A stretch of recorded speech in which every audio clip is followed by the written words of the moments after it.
माननीय अध्यक्ष जी, मेरे लिए बहुत सम्मान और गौरव की बात है कि आज मैं इस महान सदन के सामने 3 कानून लेकर उपस्थित हुआ हूं। माननीय अध्यक्ष जी, ये एक ऐसा मौका है जब हमारा संविधान अगले वर्ष 75 साल पूरे कर लेगा।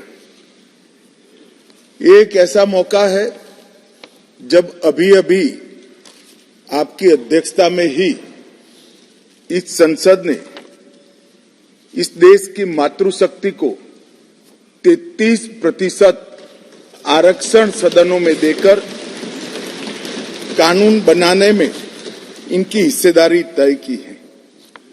और उसी समय में ये ऐतिहासिक सदन में करीब 150 साल पुराने 3 कानून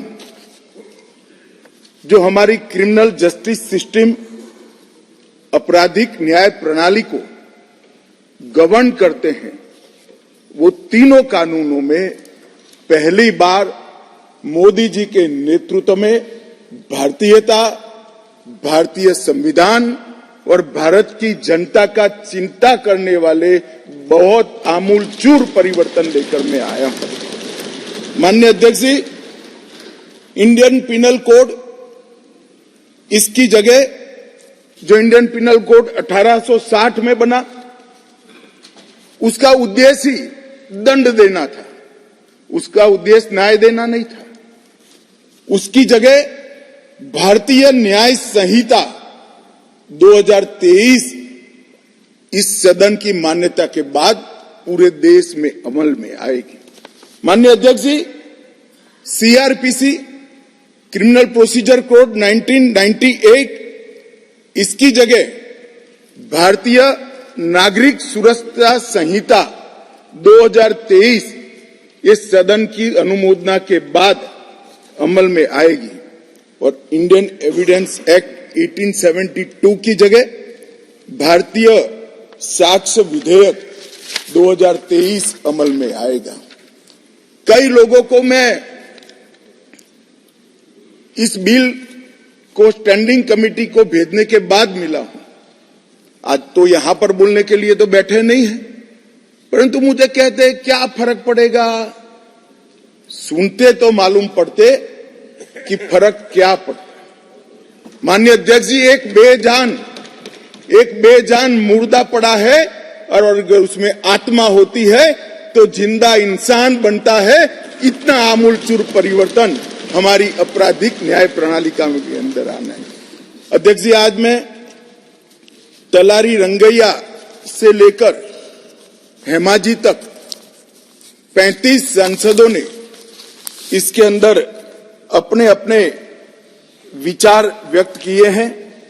वो सभी को मैं ध्यान से सुना है। ढेर सारी चीजें ज्यादातर किसी के सुझाव बदलाव के लिए नहीं है, कुछ सुझाव बदलाव के लिए भी है, मगर कुछ चीजें जो उठाई गई हैं उसको मैं मानता हूं कि मेरी स्पष्टता के बाद इनकी चिंता से वो मुक्त हो जाएंगे। और कुछ लोग, ओवैसी साहब हो या कोई 1-2 और है, जिनकी चिंता ही ऐसी है जो समाप्त नहीं की जानी चाहिए, चिंता उनकी एक कानून से बड़ी है, वो बहुत उचित हुआ।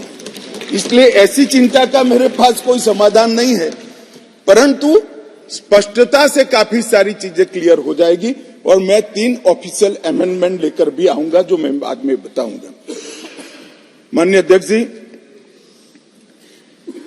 एक तीनों कानून अंग्रेजों के जमाने से बनाए थे। जैसा मैंने कहा कि 150 साल पुराने कानून है। मोदी जी ने प्रधानमंत्री बनने के बाद गुलामी की मानसिकता और गुलामी के सारे चिन्ह इस देश में से जल्दी मिट जाए और नए आत्मविश्वास के साथ महान भारत की रचना का रास्ता प्रशस्त हो, इस पर आग्रह रखा। उन्होंने लाल किले की प्राचीर से कहा, मान्यवर, उन्होंने कहा कि कॉलोनियल कानूनों से जल्दी इस देश को मुक्ति मिलनी चाहिए और उसी के तहत गृह मंत्रालय ने 2019 से इसमें परिवर्तन लाने के लिए गहन विचार विमर्श चालू किया था। मान्यवर, ये जो कानून थे, ये कानून एक शासक ने, विदेशी शासक ने अपने शासन को बनाए रखने के लिए बनाए हुए कानून थे। एक गुलाम प्रजा को गवर्न करने के लिए बनाए हुए कानून थे और इसकी जगह अब ये जो कानून आ रहे हैं वो हमारी संविधान की मूल 3 चीजें, व्यक्ति की स्वतंत्रता, मानव के अधिकार और सबके साथ समान व्यवहार, ये 3 सिद्धांतों के आधार पर बनाए जा रहे कानून है। ये इसका मूल परिवर्तन है जो कुछ लोग पहचान नहीं पाए। मान्यवर, हमारे यहां न्याय की बहुत पुरानी अवधारणा है। हमारे यहां न्याय की अवधारणा अनेक प्रकार के दर्शन के अंदर समाहित, व्यास, अत्रि, याज्ञवल्क्य, बृहस्पति, पराशर, चाणक्य, वत्सायन, देवानंद ठाकुर, जयंत भट्ट, गणेश उपाध्याय, केशव मिश्र, रघुनाथ शिरोमणि, ये सभी विद्वानों ने अनेक प्रकार की संहिता में दंड और न्याय पर अपने विचार रखे हैं जो मूल भारतीय विचार है। मान्यवर, ये तीनों कानूनों को अभी जो है, ये तीनों कानूनों को अगर ध्यान से देखते हैं तो इसके अंदर न्याय की कल्पना ही नहीं है। दंड देने की बात को ही न्याय माना जाए। हमारे यहां, हमारे शास्त्रों में दंड की कल्पना न्याय से उठी। पाश्चात्य विचारों के जो अंग्रेज शासन में लाए गए कानून थे, उसमें न्याय का उद्भव दंड में से होता है। हमारे यहां दंड इसलिए दिया जाता है कि जो विक्टिम है, जिसका अहित हुआ है, जिसके अधिकारों की रक्षा नहीं हुई, उसको न्याय मिल पाए, इसलिए किसी को दंड देते हैं। और दंड देने का उद्देश्य क्या है? विक्टिम को न्याय देना और वो दंड के माध्यम से और कोई इस तरह की गलती न करे, इस तरह का समाज के अंदर एक एग्जाम्पल प्रस्तापित करने के लिए ये दंड का प्रोविजन है।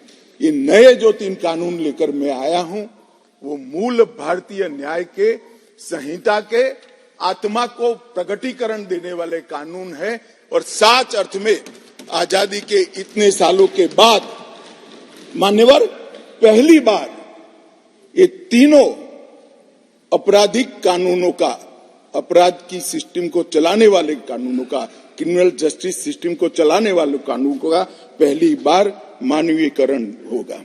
मान्यवर, ये कानूनों को ध्यान से पढ़ेंगे तो ये कानून के अंदर आज तक, जब तक ये सदन रिपील नहीं करेगा तब तक यूनाइटेड किंगडम की संसद ने बनाया हुआ कानून आज हमारे कानून में विद्यमान है।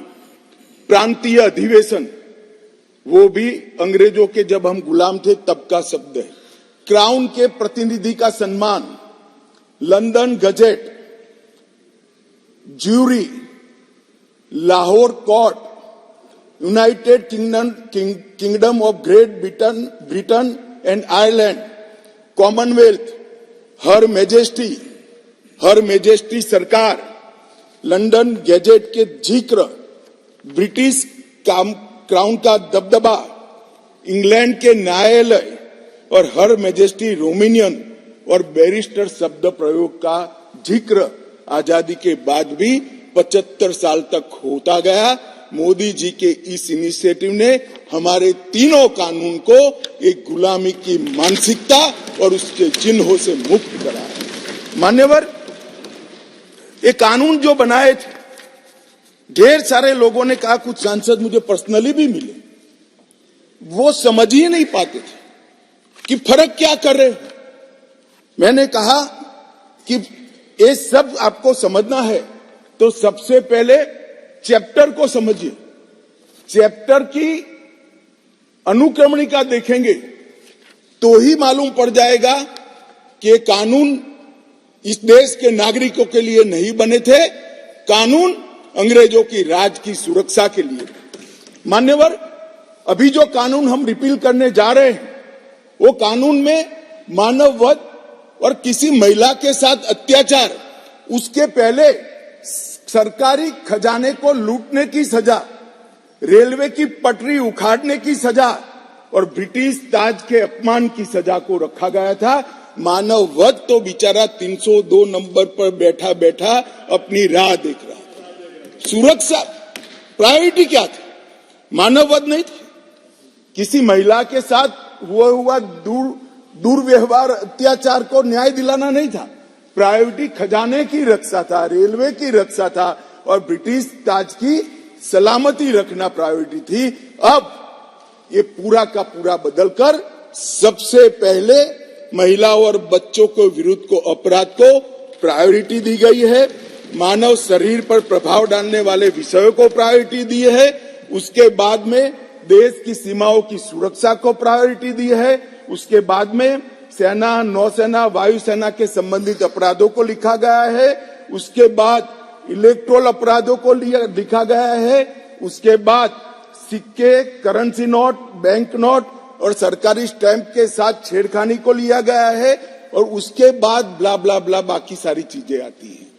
तो पहली बार हमारे संविधान का जो स्पिरिट है, वो स्पिरिट के हिसाब से कानून अब मोदी जी के नेतृत्व में बनने जा रहा है।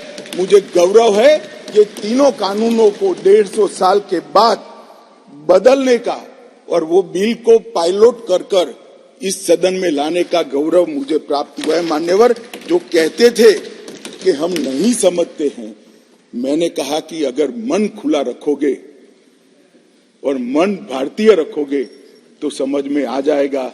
मन अगर इटली का है तो कभी समझ में नहीं आएगा। मान्यवर, मन का सवाल होता है, भाषा का सवाल नहीं होता है। मन अगर यहाँ का है तो तुरंत समझ में आ जाता है, मन अगर यहाँ का नहीं है तो कभी समझ में नहीं आएगा। मान्यवर, इसमें बहुत सारी चीजों पर हमने थ्रस्ट दिया है। आतंकवाद की व्याख्या अब तक किसी भी क्रिमिनल जस्टिस सिस्टम के कानून में नहीं थी। पहली बार मोदी सरकार आतंकवाद को अब व्याख्यायित करने जा रही है, जिससे इसका कोई लूपहोल्स उठाकर आगे फायदा न ले पाए। मान्यवर, इसके साथ साथ राजद्रोह को देशद्रोह में बदलने का काम किया। पहले राजद्रोह की व्याख्या थी, मैं आगे डिटेल में बताऊंगा। राज से मतलब शासन था, भारत नहीं था। किसी भी राज्यकर्ता के खिलाफ कोई भी कुछ बोलता था तो इसके पर अपराध, राजद्रोह का कानून लग जाता था। हमने व्यक्ति की जगह देश को रखा है। व्यक्ति की टीका ये लोकतंत्र का सबसे अच्छा लक्षण है और देश को नुकसान करने वाले को कभी बख्शना नहीं चाहिए, ये दृढ़ता भी इसमें है। राजद्रोह को इतने साल के बाद देशद्रोह में परिवर्तित करने का काम ये कानून करेगा। मान्यवर, कानून में आज इस सदन के सभी सभासदों को गारंटी देना चाहता हूं कि आने वाले 100 साल के टेक्निकल इनोवेशन जितने भी होंगे, इसकी कल्पना कर हमारी न्यायिक पद्धति को इससे सुसज्ज करने के लिए सारे प्रोविजन इसी कानून के अंदर कर दिए गए हैं और सारी टेक्नोलॉजी का उपयोग कर जल्दी न्याय बने, इसके लिए भी हम आगे बढ़ रहे हैं। मॉब लिंचिंग का प्रावधान भी किया है। एक बार मैं किसी भाषण में चिदम्बरम साहब को सुन रहा था। उन्होंने कहा कि गृह मंत्री की परीक्षा है कि नया कानून लेकर आएंगे तो मॉब लिंचिंग का क्या करेंगे। चिदम्बरम साहब, ना आप हमारी पार्टी को समझे हो, ना हमारे सिद्धांतों को समझे हो। हमारी पार्टी की केवल एक और एक आइडियोलॉजी है, भारत का उत्कर्ष। एकमात्र आइडियोलॉजी पर Bharatiya Janata party. Mob lynching घृणित अपराध है और उसको हम नए कानून में फांसी की सजा का प्रावधान कर इंक्लूड कर रहे हैं। मगर अब मैं आपको पूछना चाहता हूं, आपने भी इस देश में 70 साल में 58 साल शासन किया है, आपने मॉब लिंचिंग को भला अब तक क्यों नहीं लाए थे? हम तो जब बदलाव किए तब लाए। मॉब लिंचिंग शब्द का उपयोग हमें गाली बोलने के लिए तो खूब किया, मगर जब सत्ता में आए तब भूल गए। इस प्रकार के व्यवहार को जनता जानती है, इसीलिए उस ओर बैठे हो और उस ओर से भी सदन के बाहर बैठे हो। मान्यवर, ये जो इनका डबल स्टैंडर्ड है, इसके कारण उनकी पार्टी को आज इतनी सारी दिक्कतें उठानी पड़ी है। मान्यवर, पुलिस और नागरिक के अधिकारों के बीच में बहुत अच्छे से इसमें संतुलन साधा गया है। सजा का दर बढ़ाने के लिए हमने ढेर सारे प्रावधान इसके अंदर करे हैं, जिससे सजा करने का प्रतिशत बढ़ेगा। साइबर क्राइम के लिए भी ढेर सारी प्रोविजंस किए हैं और कम्युनिटी सर्विस को भी हम पहली बार इंट्रोड्यूस करके उसको कानूनी जामा पहनाने जा रहे हैं, जिससे जेलों पर के बर्डन को कमी आ जाएगी। मान्यवर, ये तीनों कानून जैसे मैंने कहा 150 साल के बाद बदले जा रहे हैं और देश के 130 करोड़ लोगों को प्रभावित करने वाले कानून हैं और ये कानूनों के आधार पर ही आने वाले समय में इस देश की आपराधिक न्याय प्रणाली चलनी है। इसलिए बहुत जरूरी था कि इस पर एक व्यापक बहस की जाए, समाज के हर वर्ग से, और जो जो लोग इनसे जुड़े हुए हैं, ये प्रक्रिया में जुड़े हुए हैं, वो सभी से, सभी चुने हुए प्रतिनिधियों से, सभी ऑल इंडिया सर्विस के अधिकारियों से और सभी विधानसभा के सदस्यों से भी चर्चा की जाए। इसलिए 2019 में हमने इसका व्यापक कंसल्टेशन अगस्त महीने से शुरू किया था और 2019 सितंबर में सभी राज्यपालों, मुख्यमंत्रियों, उपराज्यपालों और प्रशासकों को पत्र लिखकर सुझाव मांगे गए। जनवरी में देश के मुख्य न्यायाधीश, सभी हाईकोर्ट्स के मुख्य न्यायाधीश, बार काउंसिल्स और विधि विश्वविद्यालय को पत्र लिखकर संसद सुझाव माने गए। ये सुझाव आने के बाद 2021 में मैंने स्वयं सभी सांसदों को पत्र लिखा और सुझाव मांगे। 2020 में सभी विधायकों से सुझाव मांगे गए। बीपीआरएनडी ने देश के सभी आईपीएस अफसर से सुझाव मांगे। गृह मंत्रालय ने देश के सभी कलेक्टरेट से सुझाव मांगे, क्योंकि कलेक्टरेट भी इसका बड़ा हिस्सा होता है। और मार्च 20 में ये सारे सुझावों को संकलित नेशनल लॉ यूनिवर्सिटी दिल्ली के कुलपति की अध्यक्षता में कमेटी बनाकर किया और उसके बाद लगभग 18 राज्य, 6 संघ राज्य, सुप्रीम कोर्ट और 16 उच्च न्यायालय, 5 न्यायिक एकेडमीज, 22 विधि विश्वविद्यालय, 42 संसद सभ्य और लगभग 200 के आसपास आईपीएस अफसरों ने अपने सुझाव मुझे भेजे। कुल 3200 सुझाव एकत्रित हुए, जिसको फुल स्टॉप कॉमा में पढ़कर इसको रखना या नहीं रखना, इसका विवेक के आधार पर निर्णय लिया गया है। और पूरे तीनों कानूनों को मैंने स्वयं लाइन बाय लाइन नहीं, फुल स्टॉप कॉमा में पढ़ा है। 58 सिटिंग मेरे 158 सिटिंग मेरे खुद के हुए हैं सुझावों को आमेज करने के लिए और कानूनों को पढ़ने के लिए। और ये सब कर हम ये कानून लेकर आए थे। 11 अगस्त 2023 को ये भारतीय न्याय संहिता, भारतीय नागरिक सुरक्षा संहिता और भारतीय साक्ष्य अधिनियम को, इन 3 विधेयकों को मैं यहाँ लेकर आया और आपने उसको गृह विभाग की स्थायी समिति को विचारार्थ भेज दिया। मान्यवर, वहां पर ढेर सारी चर्चा हुई। 10 नवंबर 2023 को इसकी रिपोर्ट राज्यसभा के उपसभापति को दे दी गई और ढेर सारे सुझाव, ढेर सारी टाइपिंग एरर्स, ग्रामेटिकल एरर्स और लीगल प्रोनाउंसिएशन के जो अपभ्रंश थे, ये सब सुधारने के लिए माननीय संसद सभ्यों की समिति ने ढेर सारे विचार रखे। इसलिए उसको जस का तस रखने की जगह मैंने पुराना बिल रिपील विड्रॉ कर नया बिल लेकर मैं आज सदन के सामने आया हूं और इतने गहन विचार विमर्श के बाद मान्यवर बिल मैं सदन के सामने रखा है। मान्यवर, मोदी जी के नेतृत्व में जो 3 कानून आए हैं, न्याय, समानता और निष्पक्षता, ये 3 मूल सिद्धांतों के आधार पर इसके अंदर बहुत बड़ा परिवर्तन किया गया है। टेक्नोलॉजी का भरपूर उपयोग हो और आने वाले लंबे समय तक टेक्नोलॉजी के नए नए इनोवेशन क्या हो सकते हैं, इसकी कल्पना कर अभी से इसकी कानूनी वैधता के लिए ढेर सारे प्रोविजन किए हैं। फोरेंसिक साइंस को इसके अंदर बहुत तवज्जो दी गई है और इसके माध्यम से, ये कानूनों के माध्यम से जल्दी न्याय मिले, इसके लिए पुलिस, लॉयर्स और न्यायमूर्ति सभी पर एक प्रकार से समय की मर्यादा डालने का काम भी इस कानूनों के माध्यम से हुआ है। मान्यवर, भारतीय नागरिक सुरक्षा संहिता, इसमें पहले सीआरपीसी में 484 धाराएं थी, इसके जगह अब 531 होंगी।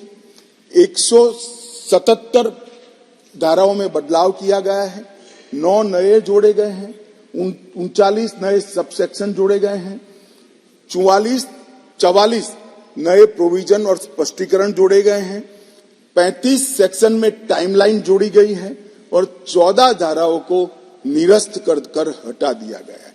इसी तरह आईपीसी की जगह भारतीय न्याय संहिता में पहले 511 धाराएं थी, इसकी जगह 358 अब रह गई है।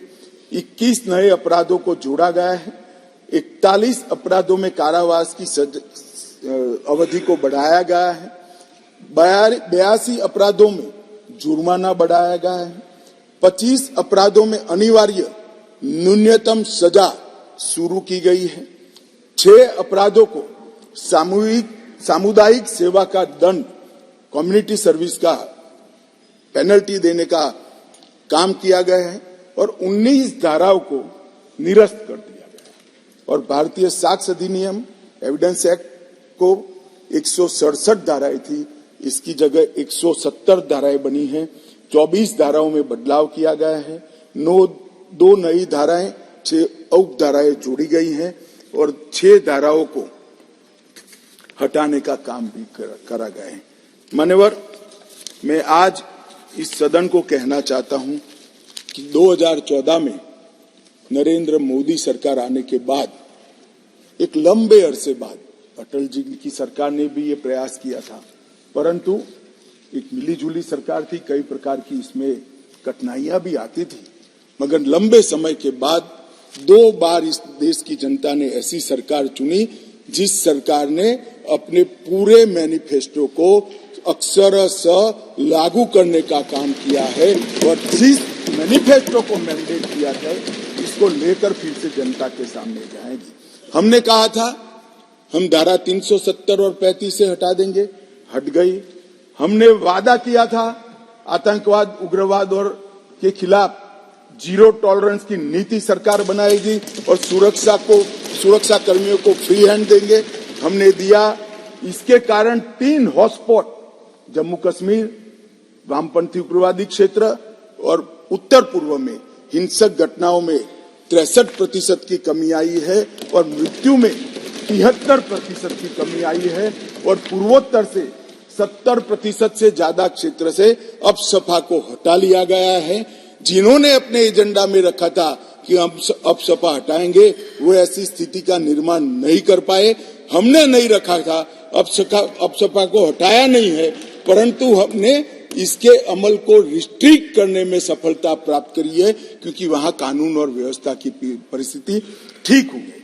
हमने मान्यवर कहा था कि अयोध्या में जितना हो सके उतना जल्दी राम मंदिर बनाएंगे और 22 जनवरी को वहां पर राम लल्ला विराजमान होगा।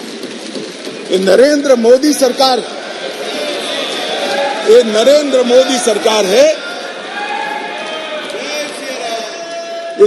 मोदी सरकार है मान्यवर, जो कहती है वो करती है।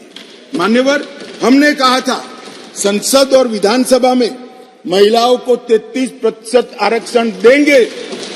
कांग्रेस पार्टी कई बार पावर में आई, तिथियां निकालती रह गई, हमने दे भी दिया और सर्वानुमत से देकर इस देश की मातृशक्ति को हमने सम्मानित करने की। हमने कहा था 3 तलाक मुस्लिम माताओं बहनों के लिए अन्याय करता है, उसको हम समाप्त कर देंगे। मान्यवर, हमने इस वादे को भी पूरा किया। हमने कहा था कि न्याय मिलने की घटी को बढ़ाएंगे और न्याय के आधार पर होगा, दंड के आधार पर नहीं होगा। मैं उस वक्त पार्टी का अध्यक्ष था। श्रीमान राजनाथ सिंह जी घोषणा पत्र लेकर जनता के सामने गए थे और आज हम दोनों बैठे हैं। मुझे आनंद है मोदी जी ने ये पार्टी के वादे को आज पूरा करने का। मान्यवर, न्याय एक बहुत अम्ब्रेला टर्मिनोलॉजी, न्याय एक सभ्य समाज की नींव डालता है। हमारे संविधान ने राजनीतिक न्याय, आर्थिक न्याय, सामाजिक न्याय, न्याय की कई परिभाषाएं बनाकर हमारे लिए रखी है और ढेर सारे अनुच्छेद में 38, 39 से 142 में इसका जिक्र भी किया है। मगर जनता के आम मानस में न्याय का मतलब क्रिमिनल जस्टिस सिस्टम से होगा। न्याय अनेक प्रकार के हैं, मैं इसका स्वीकार करता हूं। बड़ी पवित्र संकल्पना हमारे संविधान निर्माताओं ने रखी है, परंतु जनता डे टू डे में क्रिमिनल जस्टिस सिस्टम को न्याय कहती है। और आज मैं ये जो 3 बिल लेकर आया हूं, मोदी जी ने सालों से देश की जनता की जो अपेक्षा थी कि हमें पेनल्टी नहीं चाहिए, हमें दंड नहीं चाहिए, हमें न्याय चाहिए, आम आदमी की सुरक्षा होनी चाहिए, वो बिल इस बिल के माध्यम से होगा। राज्य का सबसे पहला कर्तव्य मान्यवर न्याय होता है और लोकतंत्र के 3 स्तंभ न्यायपालिका, कार्यपालिका और विधायिका, ये तीनों एक न्याय का मजबूत प्रशासन देने के लिए हमारे संविधान निर्माताओं ने 3 के बीच में काम की बंटवारा किया है। और आज पहली बार तीनों मिलकर दंड केंद्रित नहीं परंतु न्याय केंद्रित क्रिमिनल सिस्टम लेंगे। आपकी अध्यक्षता में ये न्याय यहां पर कानून बनेगा, इसका इम्प्लीमेंटेशन कार्यपालिका करेगी और इसका बाकी रहा हुआ इम्प्लीमेंटेशन न्यायपालिका करेगी। ये तीनों अंग इकट्ठा होकर इस देश में भारतीय विचार की न्याय प्रणाली को प्रस्तापित करेंगे। और न्याय, जैसा मैंने कहा, एक अम्ब्रेला टर्म है। न्याय कहते हैं तो बहुत बड़े समुदाय के प्रति होता है। इसमें आरोपी और विक्टिम दोनों आ जाते हैं और दंड कहने पर केवल आरोपी की तरफ ही देखा जाता है। तो संतुलन बनाते हुए नए कानून में लेकर आया हूं। यहां पहले दंड देने की सेंट्रलाइज सोच वाली कानून थे, अब विक्टिम सेंट्रिक जस्टिस इसका यहां पर उद्भव होने जा रहा है। ईज ऑफ जस्टिस को सरल, सुसंगत, पारदर्शी और जवाबदेही प्रोसीजर के माध्यम से साकार किया गया है और एनफोर्समेंट के लिए निष्पक्ष, समयबद्ध, evidence based speedy trial, court तथा प्रिजन का इससे बर्डन कम होने वाला है और कन्विक्शन रेशियो भी इससे बढ़ने वाला है। मान्यवर, कई लोगों ने अलग अलग सुझाव करे हैं। पहले मैं बिल के बारे में बताकर इसका जवाब दूंगा। और सबसे बड़ी बात है मान्यवर कि जो बिल लेकर मैं आया हूं वो ढेर सारी नई चीजों को भी इसमें जगह देने वाला बिल है और इसका उपयोग करने वाला बिल है। इन्वेस्टिगेशन को हमने फॉरेंसिक साइंस के आधार पर प्रोसिक्यूशन को बल देने का फैसला किया है। बलात्कार की पीड़िता का ऑडियो वीडियो रिकॉर्डिंग के माध्यम से रिकॉर्ड लेना कंपलसरी किया है। कई सारी जगह पे मैं आगे बताऊंगा आपको टेक्नोलॉजी का उपयोग किया है और कोर्ट पर भी ढेर सारे समय को कम करने के प्रावधान पर हमने डाले हैं। मान्यवर, आज के बाद इस देश में अभी तीन प्रकार की न्याय प्रणाली है। कहीं मेट्रो जज होते हैं, कहीं नहीं होते, कहीं फर्स्ट क्लास मजिस्ट्रेट होते हैं, कहीं नहीं होते हैं। ये कानून पारित होने के बाद कश्मीर से कन्याकुमारी और द्वारिका से लेकर आसाम तक सभी देश में एक ही प्रकार की न्याय प्रणाली होगी और न्याय प्रणाली का में समानता इसी कानून के माध्यम से आएगी। मान्यवर, इसमें डायरेक्टर ऑफ प्रोसिक्यूशन का एक्सटेंशन और उसका महत्व और उसको कंपलसरी करने का काम किया है, क्योंकि न्याय प्रणालिका में किसी निर्दोष को अन्याय हो जाए या तो किसी विक्टिम को न्याय न मिले, दोनों किस्सों में हमारी त्रिस्तरीय न्यायिक व्यवस्था है, उसमें अपील का बड़ा महत्व है। आज अपील का निर्णय वो ही लोग करते हैं जो वो गलती जो हुई है, मानो विक्टिम को लगता है कि मेरे साथ न्याय नहीं हुआ है, तो वो ही निर्णय करते हैं अपील करनी या नहीं करनी जिसने एक गलती की है। अब एक स्वतंत्र डायरेक्टर ऑफ प्रोसिक्यूशन हर जिले में भी बनेगा, राज्य स्तर पे भी बनेगा, जो पारदर्शिता के साथ एक केस में अपील करने लायक है या नहीं है उसका निर्णय करेगा।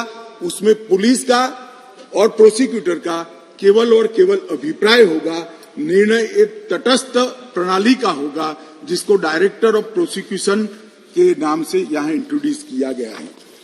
पुलिस की अकाउंटेबिलिटी कई सारे मामलों में तय की है, जैसे इस देश की अदालतों में हेबियस ढेर सारी होती है, परिवारजन जाते हैं, हमारे सगा संबंधी कहाँ है हमें मालूम ही नहीं है, पुलिस कहती है हमारे पास नहीं है। अब तय कर दिया है गिरफ्तार व्यक्तियों की सूचना अनिवार्य रूप से हर पुलिस स्टेशन पर रखनी पड़ेगी और एक पुलिस अधिकारी को इसके लिए जिम्मेदार करना पड़ेगा। मान्यवर, इस तरह से मैं आगे बाद में बताऊंगा, परंतु ढेर सारी चीजों को हमने पुलिस की अकाउंटेबिलिटी फिक्स करने का भी इस कानून के माध्यम से काम किया है। और विक्टिम सेंट्रिक कानून जब मैं कहता हूं तब मान्यवर हमने ढेर सारा विक्टिमों को बीएनएसएस में 360 तो अपनी बात रखने का अधिकार दिया है, इंफॉर्मेशन का अधिकार खंड 173, 93 और 230 में दिया है, नुकसान की क्षतिपूर्ति का अधिकार दिया है, जीरो एफआईआर को इंट्रोड्यूस किया है। अब कोई भी मुकदमा स्टेट विक्टिम की परमिशन के बगैर, विक्टिम को सुने बगैर कोर्ट सिर्फ स्टेट के कहने पर विड्रॉ नहीं कर सकती। जो विक्टिम है उसको सुनना पड़ेगा, उसके ऑब्जेक्शन को भी सुनना पड़ेगा। विक्टिम को, जो फरियादी है, उसको 90 दिनों में जांच की प्रगति के बारे में इंफॉर्मेशन देने की जिम्मेदारी पुलिस की गई है। एफआईआर, गवाहों के बयान और पुलिस की रिपोर्ट, ये सभी को कंपलसरी कॉपी देने का प्रोविजन इसके अंदर कर दिया गया है। और जांच और मुकदमे के विभिन्न चरणों की पीड़ित अथवा उसके परिवारजनों को जानकारी प्रदान करने के लिए भी हमने ढेर सारे प्रोविजन मान्यवर किए हैं, जिससे मैं मानता हूं कि पुलिस की अकाउंटेबिलिटी फिक्स होगी और विक्टिम को न्याय मिलने की शुरुआत होगी। मान्यवर, मैं अब तीनों कानूनों के महत्वपूर्ण प्रावधानों को आपके सामने और आपके माध्यम से ये सदन के सामने और देश के सामने रखना चाहता हूं। भारतीय न्याय संहिता की मैं पहले बात करूंगा मान्यवर, और जैसा मैंने कहा कि इसमें ढेर सारे मानव संबंधित अपराधों को बहुत पीछे रखा गया था, क्योंकि इसका महत्व ही नहीं था। उनका महत्व अपना शासन चलाना था। जैसे बलात्कार का नंबर धारा 375, 376 था। अब जहां से अपराधों की बात शुरू आती है, इसमें सबसे पहले धारा 63 और धारा 69 में बलात्कार को रख दिया गया है। गैंग रेप को भी आगे लाया गया, बच्चों के खिलाफ अपराध को भी आगे लाया गया है। मर्डर 302 था, अब 101 हुआ है। किडनैपिंग 359 और 369 था, अब 137 और 140 हुए। ट्रैफिकिंग 370, 370A था, अब 143 और 44 हुए। माननीय, शुरुआत की डेफिनेशन और प्रोसीजर को छोड़कर सीधा मानव संबंधित, पहले महिला और बच्चे और फिर शरीर संबंधित अपराधों को हमने प्रायोरिटी दी है, क्योंकि इसी को हम व्यक्ति की सुरक्षा के साथ जोड़कर देखते हैं मान्यवर, और उसको सुनिश्चित करना ये कानूनों की प्रायोरिटी है मान्यवर। अंग्रेजों ने बनाया हुआ राजद्रोह का कानून, जिसके तहत तिलक महाराज, महात्मा गांधी, सरदार वल्लभ भाई पटेल, ढेर सारे हमारे आजादी के स्वतंत्र सेनानी, बड़े बड़े हमारे नायक सालों के सालों 6-6 साल तक जेल में रहे। वो कानून अब तक चलता रहा था। विरोध तो करते थे जब ऑपोजिशन में होते थे, मगर सत्ता में आते थे तब इसका दुरुपयोग भी करते थे, हटाने का नाम नहीं देते थे। पहली बार नरेंद्र मोदी जी ने ऐतिहासिक निर्णय किया है कि राजद्रोह की धारा 124 को पूर्णतया समाप्त, इसको हटाने का काम किया। अभी ओवैसी साहब हंस रहे हैं। ओवैसी साहब, मैं भी थोड़ा साइकोलॉजी पढ़ा हूं, विज्ञान का विद्यार्थी हूं, फिर इनके मन में है कि आपने बदल कर रख दिया।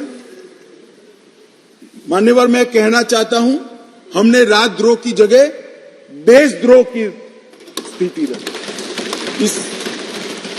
अब ये देश आजाद हो चुका है, लोकतांत्रिक देश है। शासन की टीका तो कोई भी कर सकता है, किसी को भी करने का अधिकार है। इसके लिए इस देश में अब किसी को जेल में नहीं जाना पड़ेगा, चाहे हमारा शासन।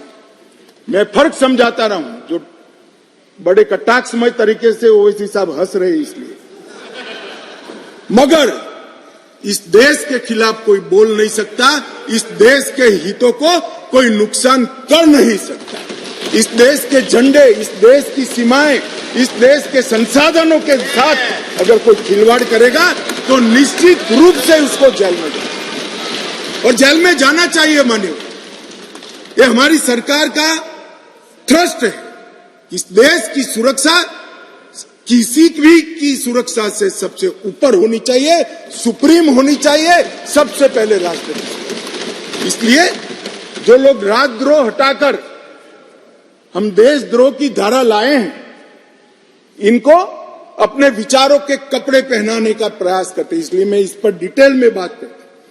मान्यवर, आईपीसी 124C, उसमें शब्द प्रयोग था सरकार के खिलाफ की गई बात। मेरी बात ध्यान से सभी सदस्य सुनो। अंग्रेजों ने बनाए हुए कानून में लिखा था 124C, सरकार के खिलाफ की गई बात। बीएनएस धारा 152 जो इसकी जगह आई है, भारत की संप्रभुता, एकता और अखंडता को तोड़ने वालों पर इस धारा का उपयोग है। वहां सरकार शब्द प्रयोग है, यहां देश है, भारत शब्द प्रयोग है। आईपीसी में आसन या प्रयोजन की बात नहीं की थी। किस उद्देश्य से आप बोलते हैं, किस उद्देश्य से करते हैं, इसकी बात ही नहीं की। करना ही काफी है। हमने इसमें देशद्रोह की डेफिनेशन में आशय की बात करी है, उसका उद्देश्य क्या है, उसका आशय क्या है, इसका महत्व है। अगर उद्देश्य देशद्रोह का है तो इसको कठोर से कठोर दंड मिलना चाहिए, और उद्देश्य अगर शासन का विरोध करना है तो उसको दंड नहीं मिलना चाहिए, उसको वाणी स्वतंत्रता का अधिकार है। अब घृणा और अवमानना, शासन की अवमानना, शासन की घृणा करना, तिरस्कार करना, इसको हटाकर हमने शब्द प्रयोग क्या किया है, सशस्त्र विद्रोह, विध्वंसक गतिविधियां और अलगाववादी गतिविधियां शब्द प्रयोग। और अगर कोई कहता है सशस्त्र विद्रोह, बम धमाके, गोलीबारी और विध्वंसक प्रवृत्ति करने के बाद भी कोई जेल में नहीं जाना चाहिए, तो मैं इस विचार से इत्तेफाक नहीं रखता हूं। ये जेल में जाने ही चाहिए, सजा होनी ही चाहिए। इस देश में किसी को यह अधिकार नहीं मिलता।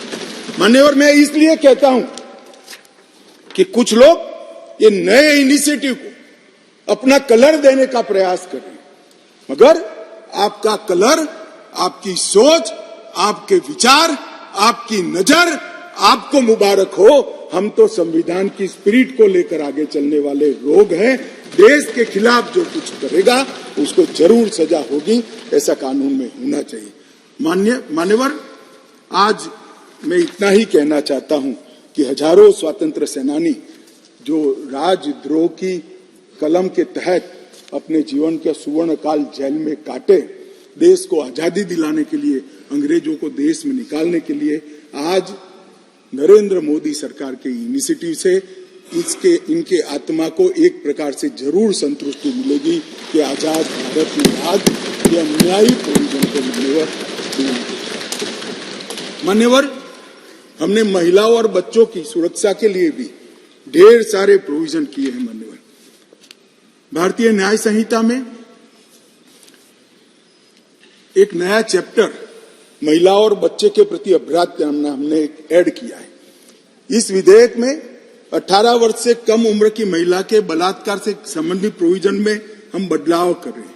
मौजूदा बलात्कार का प्रोविजन रीनंबरिंग तो हुआ है तथा नाबालिग महिलाओं के सामूहिक बलात्कार को पॉक्सो के साथ सुसंगत बना देता है, क्योंकि कुछ प्रोविजन ऐसे थे जो पॉक्सो में ज्यादा हार्ड थे, जिनको फेवर करनी थी वहां पुलिस स्टेशन में पॉक्सो अप्लाई नहीं किया जा सकता है। अब पॉक्सो अप्लाई करे न करे, बलात्कार करने मात्र से पॉक्सो की सभी धाराएं ये न्याय संहिता के माध्यम से लागू हो जाएगी और उनको आयु का अधिकार आधारित वर्गीकरण ठीक नहीं था। क्रमशः 18, 16 और 12 वर्ष की उम्र के नाबालिगों के बलात्कार के लिए हमने अलग अलग सजा का निर्धारण किया है। 18 वर्ष से कम आयु की बच्चियों के मामले में आज जीवन कारावास और मृत्यु दंड का प्रावधान हमने किया है। मान्यवर, उनको फांसी की सजा। गैंग रेप के मामलों में 20 साल की सजा या जिंदा रहने तक की सजा का प्रावधान किया है और 18 वर्ष से कम उम्र की स्त्री के साथ बलात्कार में फिर से फांसी की सजा को हमने यहां पर रखा है। मान्यवर, बलात्कार की परिभाषा के तहत भी एक एनोमली थी। सहमति से बलात्कार में 15 वर्ष की जो आयु डाली थी उसको बढ़ाकर हमने 18 साल किया है। तो 18 साल से कम आयु की बालिका के साथ कोई भी कुछ करेगा तो माइनर रेप के दायरे में घुस जाएगा। मान्यवर, इसके बाद जेंडर न्यूट्रल कानून बना है। कई जगह पे कई सारी चीजें छूट गई थी। लड़के और लड़कियों के व्यापार जो एक घृणित अपराध है, इसमें सिर्फ लड़कियों का जिक्र था, वहां लड़कों को भी डाल दिया गया है और आईपीसी की धारा 366A में भी नाबालिग लड़की के साथ बच्चे का भी जिक्र कर इसको जेंडर न्यूट्रल बनाने का हमने प्रयास किया है। मान्यवर, आतंकवादी कृत्य को इतने सालों के बाद 1 लाख से ज्यादा लोग आतंकवाद की बलि पर चढ़ने के बाद 75 साल के बाद पहली बार आपराधिक न्याय कानूनों में जगह देने का काम नरेंद्र मोदी सरकार को। हमारा वादा था मान्यवर इस देश की जनता को कि हम आतंकवाद के खिलाफ जीरो टॉलरेंस की नीति रखेंगे और आतंकवाद की व्याख्या ही नहीं थी। कुछ सांसदों ने, मैं बाद में जवाब देता हूं, कहा है कि यूएपीए में है, मगर जहां उनके प्रभाव वाली सरकारें थी वहां यूएपीए को लगाते नहीं थे। आतंकवादी कृत्य कर सादे गुना की सजा में निकल जाते थे। अब हमने ये मूल कानून के अंदर ही आतंकवाद का जिक्र कर ऐसे लोगों को जेल के बाहर आने का रास्ता लगभग असंभव कर दिया। मुझे मालूम है कुछ लोगों को बड़ी तकलीफ हुई, बताया भी है, मैंने भाषण पढ़े, मुझे तो आश्चर्य हो रहा है। इस देश के कानून में आतंकवाद को रोकने की धारा है और इस सम्मानीय सदन का कोई व्यक्ति उसको मानव अधिकार के नाम से विरोध करे। आतंकवाद ही मानव अधिकार का सबसे बड़ा हनन करता है। जो आतंकवाद फैलाता है, आतंकवादी कृत्य करता है, जिसका जो विक्टिम होता है, इसके मानव का अधिकार का हनन आतंकवादी कृत्य करने वाला व्यक्ति करता है और उसको कठोर से कठोर सजा मिलती है। और मैं तो आश्चर्यचकित, मैं यहां बैठा होता तो टोकता भी, रोकता भी, प्रयास भी करता कि इसको सदन के रिकॉर्ड का हिस्सा न बनने दिया। आप एक्सपोज हो रहे हो, मगर मैं था नहीं, मैंने पढ़ा। इसका बचाव करते हैं। किस जमाने में जी रहे? अंग्रेजों का शासन नहीं है, कांग्रेस का शासन नहीं है, ये भारतीय जनता पार्टी और नरेंद्र मोदी का शासन। यहां पर आतंकवाद को बचाने की कोई दलीलें काम में नहीं ली जाएगी, परंतु इसके दुरुपयोग न हो इसके लिए इसकी व्याख्या भी हमने बड़ी स्पष्ट की है मान्यवर। इसकी व्याख्या की है, क्या की है? जो कोई भारत की एकता, अखंडता, संप्रभुता, सुरक्षा और आर्थिक सुरक्षा की प्रभुता को खतरे में डालता है और किसी भी वर्ग में आतंक फैलाने का प्रयास करता है आइदर और साइड से, उसको आतंकवादी घटना कहा जाएगा। उसका विवरण दिया है। डायनामाइट, विस्फोटक पदार्थ, जहरीले गैस, न्यूक्लियर का उपयोग, ऐसी घटनाओं में जब कोई भी मृत्यु होती है तो ये घटना करने वाला आतंकवादी कृत्य में लिप्त माना जाएगा। अब इसमें कहां दुरुपयोग की गुंजाइश है? मगर मन में एक भय पड़ा है मान्यवर, वो भय से ये विरोध जन्म लेता है और मैं तो मानता हूं ये भय तो रहना ही चाहिए, रहना ही चाहिए, रहना ही। जो आतंकवादी कृत्य करते हैं उनके प्रति कोई दया भाव नहीं होना चाहिए, कठोर से कठोर इनके लिए कानून का प्रावधान होना चाहिए। और ये नरेंद्र मोदी सरकार का उचित ही निर्णय है कि आतंकवाद के लिए ये कानून में हमने जगह दी है। उसके बाद भारत सरकार, किसी राज्य सरकार, विदेश की सरकार, अंतरराष्ट्रीय सरकारी संगठन के सुरक्षा को बाधित करने वाले कृत्य भी आतंकवादी माने जाएंगे। मान्यवर, मैं नहीं मानता इसमें कहीं पर भी कोई गुंजाइश बची है कि इसका दुरुपयोग हो। और मैं सदन को आश्वस्त करना चाहता हूं, कानून तो लिखी हुई चीज है, इसका अमल करते वक्त अगर कोई इसका दुरुपयोग करता है, जहां तक हमारी सरकार का सवाल है साहब, हम उसको रोकेंगे भी और उसको नश्यत भी करेंगे, सजा भी देंगे। और सबसे ऊपर कोर्ट है, अगर किसके ग्रीवेंसेस है तो ये आतंकवाद को रोकने का प्रोविजन भी कोर्ट के ऊपर तो नहीं है, धारा लगते ही कोर्ट इसकी मीमांसा करेगी। मगर इसके डर से आतंकवाद को ही न रोका जाए, मैं इस बात से सहमत नहीं हो सकता मान्यवर। मैं सदन से अपील करना चाहता हूं कि इस धारा को जो मोदी सरकार लेकर आई है, आपका समर्थन चाहिए, आशीर्वाद चाहिए और जीरो टॉलरेंस का एक संदेश इस सदन से जाना चाहिए। मान्यवर, संगठित अपराध की भी पहली बार व्याख्या की गई है।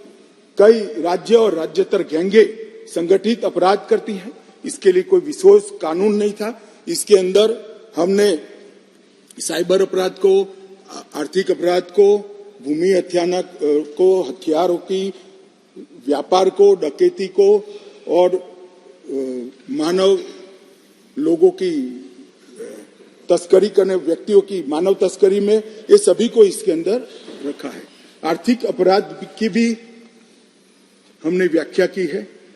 करेंसी नोट, बैंक नोट, सरकारी स्टैंप का कुटकरण, हवाला व्यवहार और बड़े पैमाने पर वित्तीय कपट और आर्थिक व्यवस्था को तोड़ने के सभी प्रयास, इसको भी आर्थिक अपराध की व्याख्या की तरह पहली बार लाने का काम नरेंद्र मोदी जी कर रहे हैं। और इससे मुझे लगता है कि न्यायपालिका का काम काफी सरल हो जाएगा। मान्यवर, एक मैं स्पष्टीकरण करना चाहता हूं कि गैर इरादतन हत्या जो थी, अकस्मात जिसको कहते हैं, इसमें हमने दो हिस्से किए। अकस्मात तो किसी भी व्यक्ति से किसी भी स्थिति में हो सकता है। एक गाड़ी चलाता रहे एक व्यक्ति और रास्ते में कोई भी बेध्यान हुआ या कोई रश कर आ गया और अकस्मात हो गया। अकस्मात करने के बाद वो व्यक्ति स्वयं उसको पुलिस स्टेशन या तो हॉस्पिटल ले जाता है, तो इसके लिए कम सजा का प्रावधान किया है। और हिट एंड रन केस, मरता हुआ छोड़कर कोई भाग जाता है, तो इसके लिए हमने 10 साल की सजा का प्रावधान किया। और मैं मानता हूं कि इससे हिट एंड रन के केस में काफी कमी आएगी। पर ये करते करते जो डॉक्टरों की नेग्लिजेंसी से अगर किसी की मृत्यु आती है तो वो भी गैर इरादतन हत्या में आ जाती थी, इसकी भी सजा बढ़ गई। तो हमने इसको मैं आज ऑफिशियल अमेंडमेंट लेकर आऊंगा, डॉक्टरों को इससे मुक्त कर दिया है।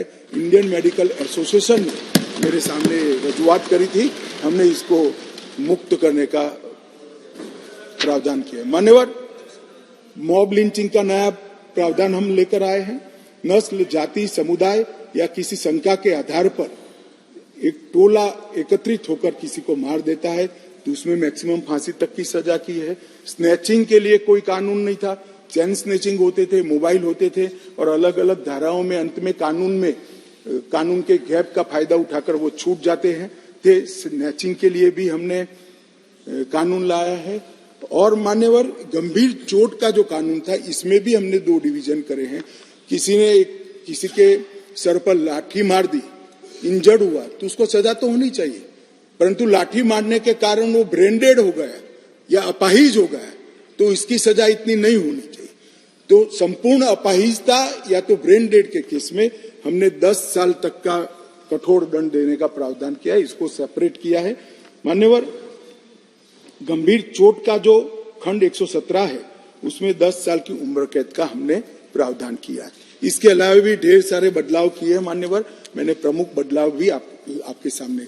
अब मैं भारतीय नागरिक सुरक्षा संहिता की बात करूंगा। मान्यवर, इस देश में न्याय प्राप्त करने में सबसे बड़ी बाधा है तो गरीबों के लिए तो आर्थिक बाधा है, मगर हमारे संविधान ने इसकी योजना बनाई। गरीब से गरीब व्यक्ति को शासन के द्वारा वकील भी दिया जाता है, न्याय भी मिलता है, परंतु न्याय मिलता ही नहीं। कल ही मुझे माननीय रक्षा मंत्री में बिल पेश कर रहा था, बता रहे थे 2003 में कोई एक्सीडेंट हुआ था, इसका साक्षी का सेवन 2023 में कल ही माननीय रक्षा मंत्री जी के साथ आया है। सजा कब होगी वो तो अभी किसी को मालूम नहीं। माननीय सालों के सालों तक तारीख पे तारीख पढ़ते रहते हैं। पुलिस न्यायपालिका को दोषित करती है, सरकार पुलिस और न्यायपालिका दोनों को दोषी करते हैं, और पुलिस और न्यायपालिका बैठती है तो सरकार को दोषित करती है। सब एक दूसरे के पीछे कानून का सहारा लेकर हमने इस कानून में ढेर सारी चीजों को हमने स्पष्ट कर दिया। मैं इसको बहुत बारीकी से बताना चाहता हूं मान्यवर, क्योंकि ये समझना कानून बनाने वालों के लिए बहुत महत्वपूर्ण। मान्यवर, पुलिस द्वारा दंडित कार्यवाही सीआरपीसी में कोई समय निर्धारित नहीं। आप एक कंप्लेन देते हो, इसका संज्ञान वो 10 साल के बाद भी ले सकते हैं। अब 3 दिनों के अंदर ही एफआईआर दर्ज करनी होगी अगर प्राथमिक जांच होगी, इसको कंपलसरी कर दिया। और 3 से 7 साल की सजा के मामले में 14 दिनों के अंदर प्रारंभिक जांच, आरोप सही है या गलत है, इसका प्रारंभिक जांच देकर एफआईआर करनी पड़ेगी। तो ज्यादा से ज्यादा आप 14 दिन तक प्रारंभिक जांच कर सकते हो, और छोटी सजा है तो 3 दिन के अंदर ही एफआईआर रजिस्टर करनी पड़ेगी। सबसे पहले न्याय में समय की कटौती यहां होगी। अब जांच रिपोर्ट जो जिला मजिस्ट्रेट को भेजना है, इसके लिए भी कोई समय के प्रावधान नहीं था, हर कर दिया। अब 24 घंटे में तलाशी रिपोर्ट के बाद 24 घंटे में उसको न्यायालय के सामने रख दिया जाएगा, आप उस पर बैठ नहीं सकते हो। मेडिकल प्रैक्टिशनर और चिकित्सा जांच की रिपोर्ट, मेडिकल हुआ, कोई समय मर्यादा नहीं। जब उसकी आत्मा कहेगी, जब उनको समय होगा, सारी परेशानियों से वो मुक्त होगा जाए, तब देंगे। अब हमने बिना किसी देर से बलात्कार पीड़िता की रिपोर्ट को भी 7 दिन के अंदर पुलिस थाने में और न्यायालय में डायरेक्ट भेजने का काम हमने यहां निश्चित किया। मान्यवर, पहले चार्जशीट का समय नहीं, 60 से 90 दिन में चार्जशीट करने का एक कानूनी प्रोविजन था, परंतु री इन्वेस्टिगेशन, मेरी जांच चालू है, ऐसा कर सालों तक चार्जशीट लटकाए जाते थे, केस लटकाए जाते थे और लोग केस से परेशान होते। हमने कह दिया कि 60 से 90 दिन का जो समय था वो तो रहेगा, और 90 दिन के बाद और 90 दिन तक ही फर्दर इन्वेस्टिगेशन कर पाओगे। अगर 90 दिन के बाद फर्दर इन्वेस्टिगेशन करना है तो कोर्ट से ऑर्डर लेना पड़ेगा चार्जशीट को आप 180 दिन के बाद पेंडिंग नहीं रख सकते हो। ये हमने प्रोविजन कर ट्रायल जल्दी हो इसके लिए शुरुआत कर दी। मान्यवर, इसके बाद मैजिस्ट्रेट के समय कब कार्यवाही शुरू होगी, मैजिस्ट्रेट के समय समक्ष, इसकी भी समय मर्यादा थी। अब मैजिस्ट्रेट साहब के साथ हमने बाध्य कर दिया है कि 14 दिनों के अंदर इसका संज्ञान आपको लेना ही पड़ेगा और कार्यवाही चालू, इसको लटका नहीं सकते। तो जो हमारे यहाँ बहुत सारी फरियाद आती है, सच्चा झूठा भगवान जाने, 12 बजे तक कोर्ट चलती है, 12 बजे के बाद कुछ नहीं चलता है। अब अगर 14 दिनों में संज्ञान लेना है तो कोर्ट को इसको समाप्त कर ही जाना पड़ेगा। और आरोपी द्वारा आरोप मुक्त होने का जो निवेदन है वो भी 60 दिन के अंदर ही करना पड़ेगा। पहले क्या करते थे, एक केस में 25 आरोपी, तो एक के बाद एक 25 लोग लिंगरिंग रूप से एक्विटल का अपील करते ही जाते थे और 10 साल तक मुकदमा चलता नहीं था। अब जिसको भी करना है 60 दिन के अंदर करना है और 60 दिन में न्यायाधीश ने इस पर सुनवाई करनी, तो ज्यादा से ज्यादा 120 दिन में केस ट्रायल पर आएगा। प्ली बार्गेनिंग के लिए भी समय नहीं था, अब तय कर दिया है। आरोप तय करने के 30 दिन के अंदर ही आप आपके गुनाह को स्वीकार कर लोगे तो सजा कम होगी। प्री बार्गेनिंग 30 दिन के अंदर समाप्त करना पड़ेगा। ट्रायल की प्रक्रिया में कागज रखने का भी कोई प्रोविजन नहीं था। अब हमने दस्तावेजों की प्रक्रिया कंपलसरी 30 ही दिन में पूरा करने का प्रोविजन कर दिया है, उसमें आप देरी नहीं कर सकते। मान्यवर, ट्रायल इन एब्सेंसिया का भी प्रोविजन किया है। कुछ लोग इस पर आपत्ति ले सकते हैं, मगर मैं आज कहना चाहता हूं, इस देश में ढेर सारे मुकदमे, देश को हिला देने वाले मुकदमे, चाहे बम्बई बम ब्लास्ट हो या कोई, और वो लोग पाकिस्तान में या कहीं और देशों में शरण लेकर बैठे हैं, ट्रायल नहीं चलती है। मान्यवर, अब इनके यहां आने की जरूरत नहीं है। 90 दिन के अगर वो कोर्ट के सामने नहीं आते हैं तो उनकी अनुपस्थिति में ट्रायल होगी। एक सरकारी वकील उनकी पैरवी करेगा, फांसी भी होगी, जन्मटिप भी, और जिससे वहां से वापस लाने की प्रक्रिया बहुत जल्दी कर पाएंगे, क्योंकि वो सजा प्राप्त व्यक्ति किसी दूसरे देश में तो स्टेटस बहुत बदलता है। जमानत के लिए भी हमने कर दिया है कि लंबे समय तक किसी को जेल में नहीं रख सकते। पहली बार अपराध करने को 1/3 सजा का जो प्रोविजन है, 1/3 अगर अंडर ट्रायल कर लिया तो इसको मुक्ति दे सकते हो, और बाकी सभी मामलों में 1/2 किया है जो गंभीर प्रकार के हत्या, डकैती, ऐसे मामले हैं। जजमेंट सालों सालों तक, महीनों तक नहीं आता था। अब हो गया है कि मुकदमे की समाप्ति के बाद जज साहब को 45 दिन के अंदर ही जजमेंट देना पड़ेगा, वो इससे ज्यादा लेट नहीं कर। मान्यवर, जजमेंट और सजा के बीच में भी बहुत बड़ा समय था, उसका भी समय निर्धारित कर दिया है, और सजा निर्णय देने के 7 दिन के अंदर ही सुना देनी पड़ेगी, उसको आप लिंगरिंग नहीं कर सकते। मान्यवर, फिर दया याचिका के मामले आते थे। सालों तक दया याचिका करते ही नहीं, और दया याचिका कोई एनजीओ करता था, कोई दूर दूर के लोग करते थे। जिसका दया तो वही मांग सकता है जिसको दंड मिला।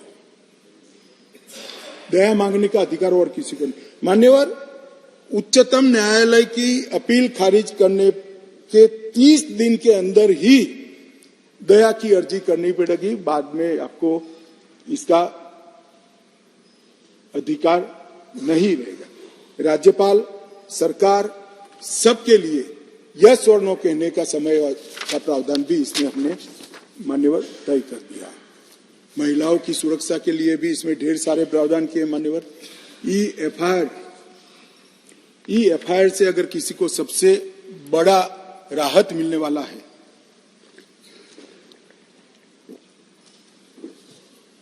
तो महिलाओं को मिल रहा है। किसी भी महिला के लिए अपने खिलाफ हुए अपराध को किसी के सामने वर्णन करना मान्यवर बड़ी संकोच की बात होती है। आज ई-एफआईआर से हर कोई कर सकता है, मगर कोई भी महिला थाने पर एफआईआर करा सकती है, उसका संज्ञान भी लिया जाएगा और 2 दिन के अंदर ही घर पर आकर इसका जवाब लेने की व्यवस्था महिला पुलिस के साथ इस कानून को करेगा। नए विधेयक के अंदर EFIR का जो हमने जिक्र किया है, इससे ढेर सारे फायदे होने वाले हैं। समय पर ट्रायल और स्थगन दोनों को हमने मान्यवर बहुत तवज्जो देकर इसको कठोरता के साथ कम करने का प्रावधान किया है। टेक्नोलॉजी का उपयोग भी कई जगह पे हमने पुलिस के अधिकारों के दुरुपयोग को कर्टेल करने के लिए किया है। क्राइम सीन, इन्वेस्टिगेशन, ट्रायल, ये तीनों चरण में हमने टेक्नोलॉजी के उपयोग को तवज्जो दी है।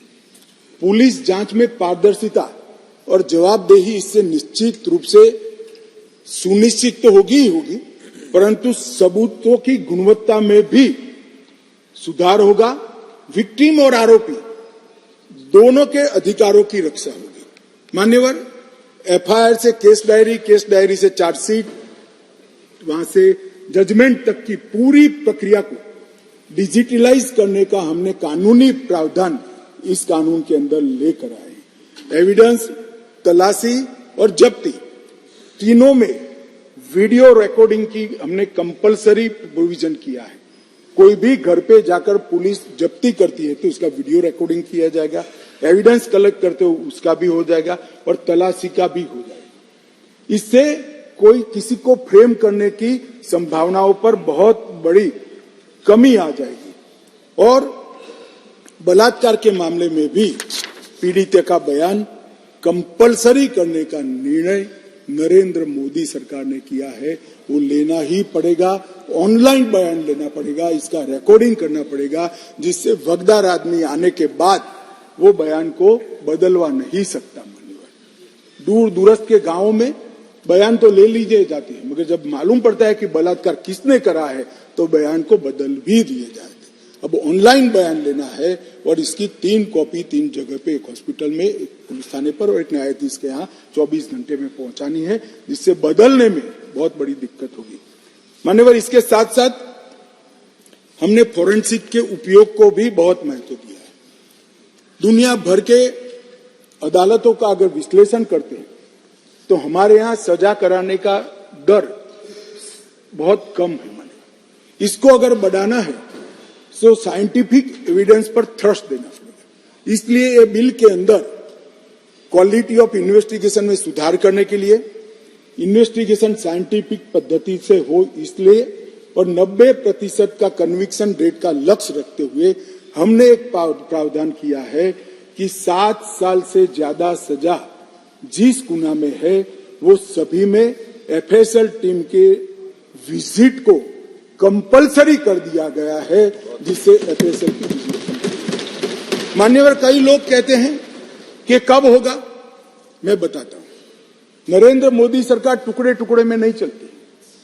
नरेंद्र मोदी जब गुजरात के मुख्यमंत्री थे तब उन्होंने गुजरात फॉरेंसिक साइंस यूनिवर्सिटी बनाई, फिर प्रधानमंत्री बने तब नेशनल फॉरेंसिक साइंस यूनिवर्सिटी बनाई और नेशनल फॉरेंसिक साइंस यूनिवर्सिटी में अब तक लगभग NFSU के 7 परिसर और 2 ट्रेनिंग एकेडमी खुल चुके हैं 9 राज्यों में।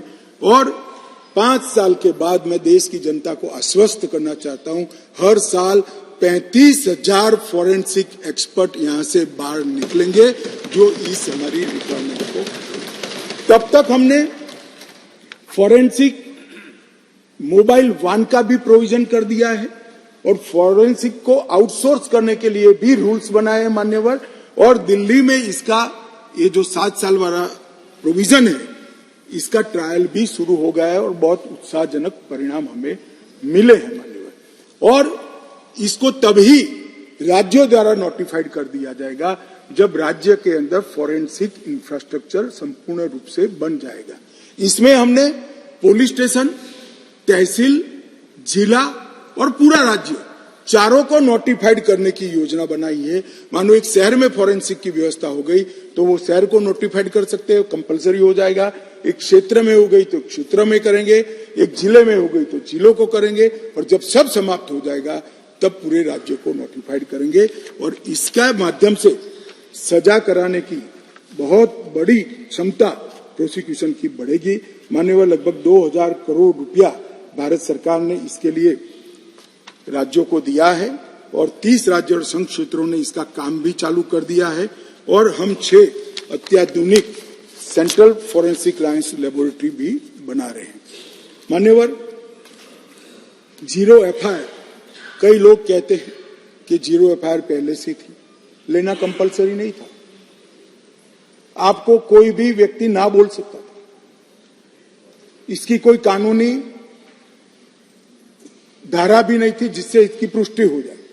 अब विक्टिम कोई भी पुलिस स्टेशन में जाएगा, कहीं पर भी रहता हो, इसकी एफआईआर लेकर 24 घंटे में इसके कंसर्न पुलिस स्टेशन में ट्रांसफर कंपलसरी करनी पड़ेगी। ये 0 नंबर की एफआईआर विक्टिमों के लिए बहुत बड़ा आशीर्वाद होने वाला है, क्योंकि दबंग ध्यान पुलिस स्टेशन का ही रखता है कि मेरे खिलाफ फरियाद लिखवाने गए या नहीं गए, वो ध्यान रखता ही रह जाएगा। किसी भी थाने में एफआईआर रजिस्टर हो जाएगी, ऑनलाइन एफआईआर रजिस्टर हो जाएगी और उसको बुलाना पड़ेगा। इसके साथ साथ प्रत्येक जिले में और प्रत्येक थाने में एक पुलिस अधिकारी को हमने पदनामित किया है। जो कोई भी आएगा तो गिरफ्तारी में जो लोग हैं इसकी सूची उसको बतानी पड़ेगी। तो मेरा रिलेटिव अगर कोई थाने में गिरफ्तार है तो पुलिस ने मुझे इन्फॉर्म करना पड़ेगा। अज्ञात स्वरूप से किसी को अनऑथराइज कब्जा रखकर नहीं रह पाएंगे। पुलिस अधिकारी ने 90 दिन के भीतर विक्टिम को जांच की प्रोग्रेस पत्र से या तो डिजिटल माध्यम से देना होगा। यौन हिंसा के माध्यम से पीड़िता का बयान महिला न्यायिक मजिस्ट्रेट द्वारा रिकॉर्ड करना है। अगर वो नहीं उपलब्ध है, ज्यादा इंजर्ड हुए हैं, तो महिला पैरा मेडिकल स्टाफ की उपस्थिति में इसको दर्ज किया जाएगा। यौन उत्पीड़न के बयान को यही है जो मैंने कहा, और जहां तक हो सके बयान रिकॉर्ड करते वक्त इसके माता पिता या अभिभावक को भी उपस्थित रखने का प्रयास किया जाएगा। हमने बहुत सारे सरलता लाने के लिए भी प्रयास किया है। जैसे समरी ट्रायल में अब तेजी आ जाएगी। पहले 2 वर्ष तक थे, अब 3 वर्ष तक कर दिए हैं। कम गंभीर मामलों में अब समरी ट्रायल हो जाएगा तो ट्रायल जल्दी होगी। सिविल सर्वेंट के विरुद्ध प्रोसिक्यूशन, जो सरकारी अधिकारियों के खिलाफ गुना रजिस्टर होते थे, उसको मंजूरी की जरूरत होती थी। सालों सालों तक बाबू मंजूरी देने ही नहीं देते थे। अब अगर 120 दिन में रिजेक्शन नहीं आता है तो उसको मंजूरी मानकर सरकारी अधिकारियों के खिलाफ केस चला लिया जाए। तो अब इस पर कोई बैठ नहीं सकता। सिविल सर्वेंट एक्सपर्ट पुलिस अधिकारी, उसको जवाब देने के लिए ट्रांसफर होते रहते, मान्यवर प्रमोशन होते रहते हैं। जब डीजी बनते हैं तब डीएसपी के जवाब देने जाने। अब वो ही पद पर बैठा हुआ व्यक्ति फाइल के आधार पर जवाब देगा। वो व्यक्ति को आने की जरूरत नहीं है। और कोर्ट को अगर जरूरत लगेगी तो ऑनलाइन इसकी गवाही लेने का प्रावधान भी मान्य हमने कर दिया। जमानत और बॉन्ड को सुस्पष्ट नहीं किया गया था, अब हमने जमानत और बॉन्ड को सुस्पष्ट कर दिया है। घोषित अपराधियों की संपत्ति की कुर्की की भी हमने यहां पर प्रावधान कर दिया। मान्यवर, कोई अपराधी न्याय की शरण में आता ही नहीं, भाग जाएगा और सालों सालों तक केस लंबित रहेंगे। केस तो चलेंगे इसके अनुसार, मगर उसकी संपत्ति की कुर्की भी की जाएगी।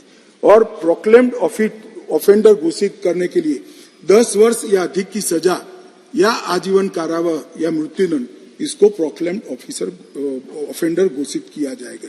पहले केवल 19 अपराधों में ही भगोड़े घोषित कर सकते थे, अब 120 अपराधों में भगोड़े घोषित करने का हमने प्रावधान किया, जिससे देरी न हो। और उसमें बहनों पर अत्याचार का भी मामला हमने ले लिया है। मान्यवर, सबसे बड़ा जो मैंने कहा, ट्रायल इन एब्सेंसिया, कुछ सदस्यों ने इसके खिलाफ थोड़ा आवाज भी उठाया है। ज्यादातर तो बाहर थे तो बहुत नहीं उठ पाए, वरना तो हर एक बोलता। मगर मैं ये पूछना चाहता हूं मान्यवर, गुनाह कर कर जो देश के बाहर भाग गए हैं, इनके प्रति क्या सिंपैथी है आपकी भाई? मुझे बताइए तो। सैकड़ों लोग बम धमाके में मार दिए जाते हैं, कश्मीर में आतंकवाद कर कर, पैदल चलकर पाकिस्तान में छुप जाते हैं। क्या इनको सजा करनी चाहिए या नहीं करनी चाहिए? मेरा बहुत शार्प क्वेश्चन है।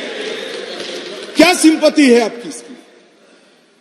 अब नहीं बख्शा जाएगा, आप आओ ना आओ, आपको सजा भी होगी और आपकी संपत्ति भी। ये देश ऐसे नहीं चल सकता। और अगर न्याय ही चाहिए तो कानून की शरण में आइए। भारत के संविधान में हर गरीब से गरीब व्यक्ति और हर पीड़ित से पीड़ित व्यक्ति की न्याय की सुविधा है। न्याय मिलेगा, मगर मालूम है न्याय में सजा ही मिलने वाली है, इसलिए आप देश के बाहर भाग जाओगे और ट्रायल नहीं चलेगा। ऐसा अब नहीं चलेगा, इसको भी हमने यहां पर डाला है। मान्यवर, अंडर ट्रायल कैदी के लिए 1/3 कारावास काट चुका है, तो इसकी जमानत का हमने प्रोविजन कर दिया है। और जहां विचाराधीन कैदी है और गंभीर गुना है, वहां आधे पर इसका अधिकार बनाया है। नई विटनेस प्रोटेक्शन स्कीम को लेकर आए हैं। हर राज्य ने इसको घोषित करना पड़ेगा और घोषित अपराधियों की संपत्ति की कुर्की का भी हमने प्रावधान मान्यवर इसके अंदर किया है। सजा की माफी को भी हमने तर्कसंगत बनाने का प्रयास। मृत्यु की सजा है तो ज्यादा से ज्यादा आजीवन कारावास हो सकता है, इसके नीचे माफी नहीं हो सकती। आजीवन कारावास है तो 7 साल की अवधि तक ही सजा भोगनी ही पड़ेगी, और 7 वर्ष या उससे अधिक सजा है तो कम से कम 3 साल जेल में रहना पड़ेगा। कोई जेल में गया और अपने रसूख का उपयोग कर कर 1 साल में कितना भी गंभीर गुनाह हो बाहर आ जाएगा, ऐसा अब नहीं होगा। इसको हमने सुनिश्चित कानून के अंदर भी कर दिया है। अपराध की आय, अगर आर्थिक अपराधी है और अपराध से आय कर कर संपत्ति जब्त की है, तो उसको भी अब न्यायालय राज्य साथ करेगा, उसको ही हराजी कर कर उसको राज्य के खजाने में डाल दिया जाएगा। और संपत्तियों के निपटान के लिए भी एक बहुत बड़ा कदम उठाया है। हम सब लोग सार्वजनिक जीवन के कार्यकर्ता हैं, अनेक स्तर पर राजनीति में काम करते करते आए हैं, सैकड़ों बार पुलिस थाने गए होंगे। माने वो बाहर आप जाएंगे तो चोरी की हुई ऑटो पड़ी होती है, ढेर सारी साइकिलें पड़ी होती है, शराब का ट्रांसपोर्टेशन करने वाला टेम्पो पड़ा होता है, और वो टेम्पो का तो कई बार हमसे ज्यादा आयुष्य होता है। 1950 में पकड़ा, मगर केस पड़ा रहा है तो पूरा एक बड़ा मैदान पुलिस स्टेशन का, परेड का इसी संपत्तियों से लिप्त हो जाता है। माने, और हमने कह दिया है कि देश के पुलिस स्टेशनों में बड़ी संख्या में जो संपत्तियां पड़ी है, अदालत के मजिस्ट्रेट को इसकी वीडियोग्राफी, फोटोग्राफी कर कर अदालत की सहमति से 30 दिनों के भीतर भी इसको बेच दिया जाएगा, हराजी कर दी जाएगी और पैसे कोर्ट केस के अधीन, तो सारे पुलिस स्टेशन साफ हो जाएंगे। तकलीफ तो होगी कुछ लोगों को, मगर उसका रास्ता मेरे पास नहीं है मान्यवर। कब तक 20-20 साल तक, और वो व्हीकल भी किसी के उपयोग का नहीं रहता, वो मालिक को वापिस भी मिल जाए तो कोई इसका फायदा न उठा पाए। इस तरह से हमने भारतीय साक्ष्य अधिनियम में ढेर सारे बदलाव किए मान्यवर। इलेक्ट्रॉनिक रिकॉर्ड को हमने दस्तावेज की परिभाषा में शामिल कर दिया है। अब किसी भी प्रकार का इलेक्ट्रॉनिक रिकॉर्ड को दस्तावेज माना जाएगा। पेन ड्राइव के अंदर चार्जशीट दिया जाएगा, पेन ड्राइव के अंदर कोर्ट को भी चार्जशीट दिया जाएगा, पेन ड्राइव के अंदर विक्टिम को भी दिया जाएगा, लॉयर्स को। इलेक्ट्रॉनिक रूप से प्राप्त बयान साक्ष्य की परिभाषा में शामिल कर दिया गया।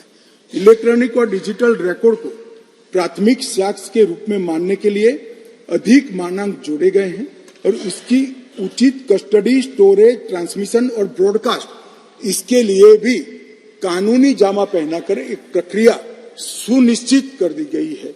मान्यवर, दस्तावेजों की जांच करने के लिए मौखिक और लिखित स्वीकारोक्ति के लिए एक कुशल व्यक्ति के साक्ष्य को शामिल करने का हमने कंपलसरी किया है।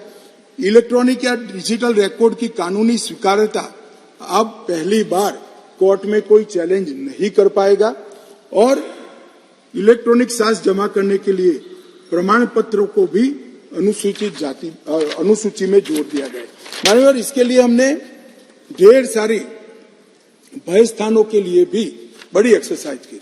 नेशनल फॉरेंसिक साइंस यूनिवर्सिटी के साइबर क्राइम के एक्सपर्ट्स, इलेक्ट्रॉनिक मामलों के एक्सपर्ट्स, बीपीआरएनडी और गृह मंत्रालय के अधिकारियों की एक टीम ने महीनों तक काम कर कुछ अनुभवी न्यायाधीशों से भी परामर्श कर इस पूरी प्रक्रिया को चिन्हित कर दिया गया। माननीय, मैं इतना सुनिश्चित कह सकता हूं कि जब इसका संपूर्ण अमल देश के हर थाने में हो जाएगा, मान्यवर, हमारी न्यायिक प्रक्रिया दुनिया में सबसे आधुनिक में आधुनिक न्यायिक प्रक्रिया भारत में। मान्यवर, इसका पूरा प्रोविजन इसके अंदर किया है। उसको भी पुलिस स्टेशन, तहसील, जिला, कमिश्नरेट और स्टेट लेवल पर नोटिफाइड कर सकेंगे। जैसे जैसे थाने क्लियर करते जाएंगे हम इसको मान्यवर आगे बढ़ाते। और हमने अब तक आईसीजीएस के माध्यम से मान्यवर ढेर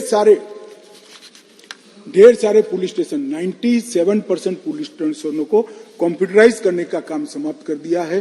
अदालतों का भी आधुनिकीकरण हो रहा है और आईसीजीएस के माध्यम से फॉरेंसिक साइंस यूनिवर्सिटी, थाना, गृह विभाग, पब्लिक प्रोसिक्यूटर की ऑफिस, जेल और कोर्ट, इस सबको एक ही सॉफ्टवेयर के तहत ऑनलाइन करने का काम भी लगभग देश में समाप्त होने के कगार पर है। और इसके माध्यम से ढेर सारी देरी से हमारे जो न्याय मांगने के लिए जाने वाले नागरिक हैं उनको राहत मिलेगी और न्याय जल्दी से मिलेगा।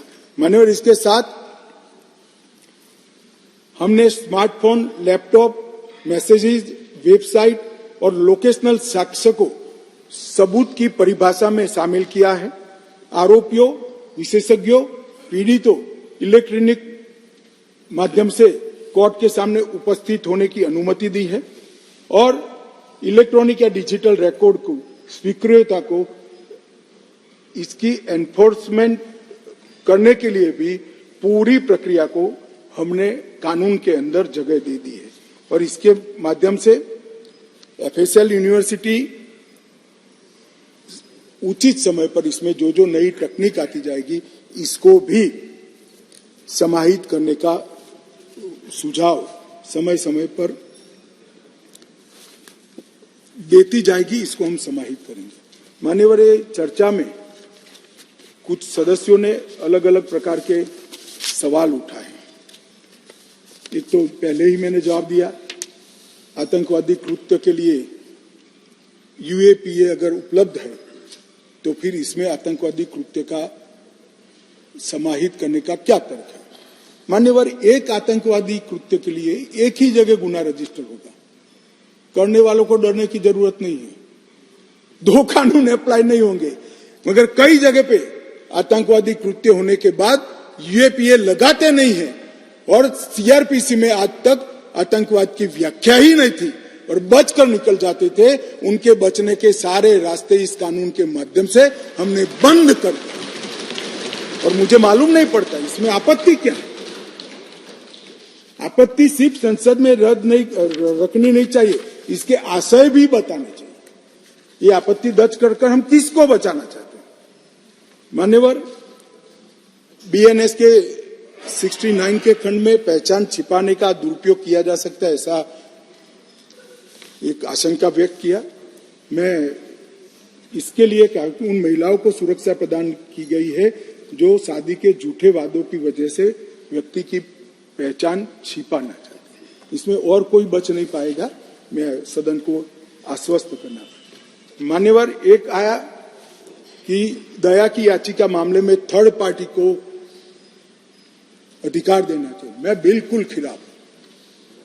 अगर जिस व्यक्ति ने गुनाह किया है उसको अपने गुनाह का एहसास ही नहीं है, पछतावा ही नहीं है, तो दया शब्द पर इसका कोई अधिकार नहीं है।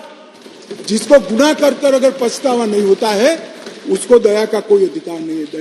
दया का अधिकार उसी का बनता है जो बाद में बोली हरसिमरत बहन, मैं समझ रहा हूं आप क्या कहना चाहते हैं। दया का अधिकार उसी को बनता है जो अपने कृत्य को से पछतावा करता।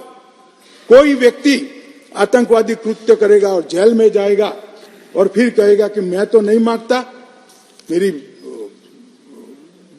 मन स्वीकारने के लिए तैयार नहीं है, मैंने कृत्य किया, और इस पर दया की जाए, मैं सहमत नहीं हूं साहब, ऐसा कभी नहीं हो सकता।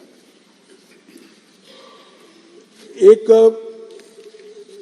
बीएनएसएस के खंड 479 में विचाराधीन कैदियों के संदर्भ में कहा गया, मगर उसमें तो हम बहुत प्रगतिशील प्रोविजन लेकर आए, उल्टा जल्दी छूट जाएंगे वो, क्योंकि 21 सजा होते ही उनको जमानत देने का हमने प्रोविजन किया है, जो पहले कानून में नहीं था, और उसके पहले कोर्ट तो दे ही सकती है जमानत। दूसरा है वीडियोग्राफी के प्रयोजन केवल तलाशी तक क्यों है, गिरफ्तारी और पुलिस बयान दर्ज करने के। भाई हम सबको मालूम है पुलिस का बयान वो आरोपी के खिलाफ कभी उपयोग नहीं किया जा सकता, वो 161 का बयान होता था, कोर्ट में दिया हुआ बयान ही आरोपी के खिलाफ लिया जाता है, इसलिए इसमें पुलिस के बयान को नहीं रखा है। डिस्चार्ज एप्लीकेशन करने के लिए अलग अलग समय सीमा उचित नहीं है, ये थोड़ा मिसअंडरस्टैंडिंग है। खंड 250 और 262 अलग अलग प्रकार के ट्रायल के लिए ओएसीडी सेशन कोर्ट में ट्रायल केस के मजिस्ट्रेट द्वारा सेशन कोर्ट में कमिट होने के बाद जो शुरू होता है, इसके लिए खंड 250 है, और मजिस्ट्रेट के द्वारा जो ट्रायल होता है इसके लिए खंड 262 है, तो दो अलग अलग ही है।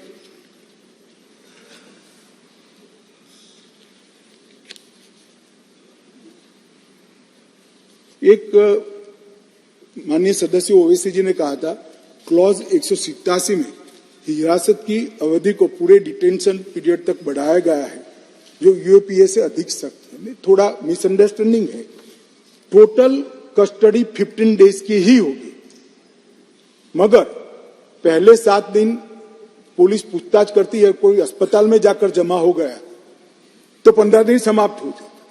हमने ये प्रोविजन किया है कि 7 दिन की कस्टडी हो गई, आप अस्पताल में कर ले, कोई बात नहीं, अच्छा हो जाओ। अच्छा होने के बाद वो 8 दिन के लिए तो फिर आना ही पड़ेगा, तो टोटल कस्टडी को तो हमने 15 दिन का ही रखा है, और मीनवाइल कोर्ट जमानत भी दे सकती है, प्रोविजन को भी हमने रखा है, तो इसकी जमानत पर भी असर नहीं होगी और तो कुल दिन भी नहीं बदलेंगे। डी के बासु मामले में दिए गए निर्देशों को शामिल नहीं किया है। हमने भारतीय नागरिक सुरक्षा संहिता में खंड 37 में बदलाव ही कर दिया है, और हर जिले और हर थाने में एक अधिकारी को हमने नामित किया है, जिससे कस्टडी का ब्यौरा देना पड़ेगा। किसी नियंत्रण और संतुलन के बिना पुलिस की शक्तियों को बढ़ा रहे, ऐसा नहीं है। मैंने आगे बताया है कि कई जगह पे पुलिस की शक्तियों को कर्टेल भी किया गया है, कई जगह पे उस पर वॉच रखने की भी व्यवस्था मान्यवर हमने की है। इसके साथ साथ मॉब लिंचिंग के लिए भी कहा गया है, मगर इसमें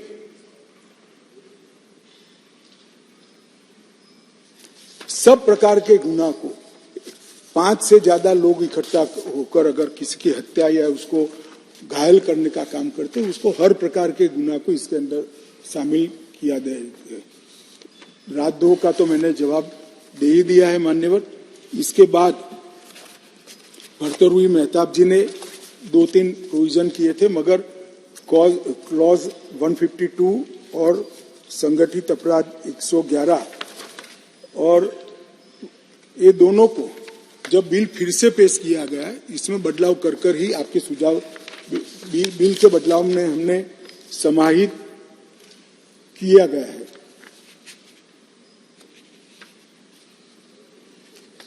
और दूसरा उन्होंने कहा फॉल्स और मिसलीडिंग शब्दों का सवाल है उसमें।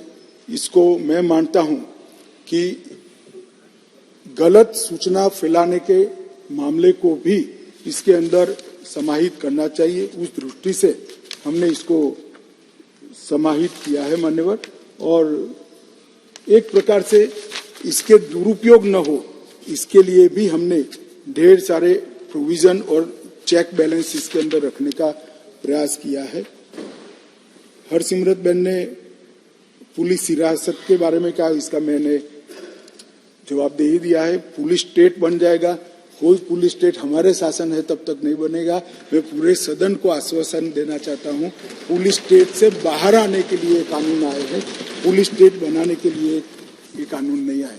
मान्यवर, 2-3 मैं ऑफिशियल अमेंडमेंट भी ला रहा हूं, तो ये तीनों कानून में द्वितीय शब्द इसलिए दिया गया है कि एक ही प्रकार के नाम के 2 बिल 1 साल के अंदर पेश नहीं हो सकते थे, तो ये टेक्निकल संसदीय प्रणालिकाओं के कारण करना पड़ा है। और दूसरा मैंने जो कहा कि डॉक्टर को गैर विवेचन हत्या में कम सजा के लिए हमने प्रोविजन किया है, ये तीनों प्रोविजन को भी मैं लेकर आया हूँ। मान्यवर, मैं निश्चित रूप से मानता हूँ कि भारतीय न्याय संहिता, भारतीय नागरिक सुरक्षा संहिता और भारतीय साक्ष्य अधिनियम, ये तीनों बिल कानून बनने के बाद आज से 100 साल तक, कम से कम 100 साल तक जितने भी टेक्नोलॉजी आएगी, ये टेक्नोलॉजी को इस कानून के तहत समाहित करने के कानूनी प्रावधान होंगे। मान्यवर, फॉरेंसिक साइंस को इतनी कठोरता के साथ, इतनी दृढ़ता के साथ कानून में जगह देने वाला एकमात्र देश हमारा भारत बनने का। मान्यवर, जो ब्रिटिश राज की, ब्रिटिश काल की गुलामी के सारे चिन्ह समाप्त कर ये संपूर्ण भारतीय कानून अब बनने जा रहा है। और हमारे संविधान का जो स्पिरिट, हमारे संविधान का जो स्पिरिट है, सबके साथ न्याय, और भारतीय अवधारणा दंड और न्याय की है, इसके आधार पर, इसके बेसिस पर ये कानून बनने जा रहे हैं। मैं आपके माध्यम से सदन के सभी सदस्यों का आशीर्वाद मांगता हूं कि इसमें आप सहमति दीजिए, और मोदी जी का एक और वादा आज इस कानूनों के माध्यम से देश की जनता को जो है पूरा होने जा रहा है, इसको आपका आशीर्वाद।